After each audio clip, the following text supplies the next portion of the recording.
வீரம் படத்தில் அஜித் ஒரு டயலாக் பேசுவாருங்க. அதாவது நம்ம கீழே இருக்கவங்கள நம்ம நல்லா பார்த்துக்கிட்டா நமக்கு மேலே இருக்கவன் நம்மளை நல்லா பார்த்துப்பான்னு சொல்லிட்டு எனக்கு அந்த டயலாக் ரொம்ப பிடிக்கும். அதே மாதிரி தான் அதாவது நம்ம மனுஷங்க நம்மளால் வாய் விட்டு கேட்க முடியும் நமக்கு ஏதோ ஒரு தேவைன்னா.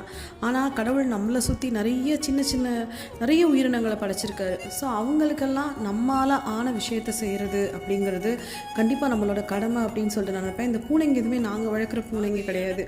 ஸோ நிறைய பூனை வீட்டுக்கு வரும், அதுக்கப்புறம் நாய்க்குட்டிங்க நாய்ங்க இந்த மாதிரிலாம் வரும். ஸோ அதாவது என்னென்னா சர்வஸ்வரூபே அப்படின்னு தேவியை சொல்கிறாங்க. அத்தனை உயிரினங்கள்லையும் கடவுள் இருக்கிறார், இறைவன். நம்ம எந்த மதத்தை பின்பற்றவங்களாக இருந்தாலும் சரி அத்தனை உயிரினங்களையும் இறைவன் இருக்கார். ஸோ அவங்களுக்கு நம்மளால் முடிஞ்ச ஹெல்ப்பை கண்டிப்பாக செய்யணும். அப்புறம் பைனாப்பிள் சாப்பிட்டேங்க. பைனாப்பிள் புரோமலின் அப்படின்னு ஒரு ஆசிட் இருக்குது. ஸோ நம்ம உடம்புல எங்கேயாவது வீக்கோ இன்ஃப்ளமேஷன் இந்த மாதிரி இருந்தால் அதை சூப்பராக அது ஹீல் பண்ணும். ஆர்த்தரைட்டிஸ் சைனஸ் இவங்க உள்ளவங்க கூட பைனாப்பிள் மாடரேஷனில் சாப்பிட்லாம். அப்புறம் பாப்பா இன்னைக்கு சாம்பார் சாதம் முட்டை பொரியல் இருந்தது. மீனாக்கா லீவு, பாப்பா கொஞ்சம் உருளைக்கிழங்கு நான் ஃப்ரை பண்ணி தரேன் அவங்களுக்குன்னு சொல்லி ஃப்ரை பண்ணிட்டு அவள் ஹோம் ஸ்கூலிங்கில் மியூசிக் படிக்கிறனால நிறைய ஹெல்ப் பண்ணுவாள். நம்ம சேனலை சப்ஸ்கிரைப் பண்ணுங்கள், தொடர்ந்து வீடியோக்குள்ளே பாருங்கள், லைக் பண்ணுங்கள், கமெண்ட் பண்ணுங்கள்.